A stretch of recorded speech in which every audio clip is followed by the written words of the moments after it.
Welcome to Kenton's videos. Enjoy the video. In this video, I will explain how to make a diagonal grid. First, prepare your canvas. Begin with a square or rectangular shape, ensuring it's clean and ready. Next, divide your canvas into a grid of equal rows and columns. This foundational step is crucial for accuracy. Use a ruler and a light pencil to mark your divisions precisely. This initial setup ensures your diagonal lines will be perfectly aligned and spaced. Now, let's add the first set of diagonal lines.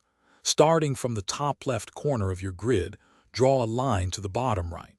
Continue drawing parallel lines across your entire grid, maintaining consistent spacing.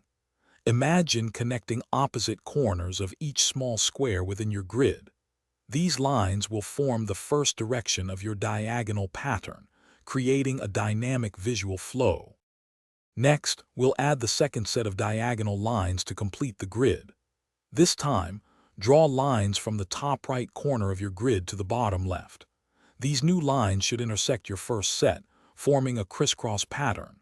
Again, ensure consistent spacing and parallelism. This step creates the characteristic diamond or square shapes of a diagonal grid, adding depth and visual interest to your design. Finally, it's time to refine your diagonal grid. Carefully erase the initial horizontal and vertical grid lines, leaving only your diagonal pattern. Once satisfied, you can darken the diagonal lines to make them stand out.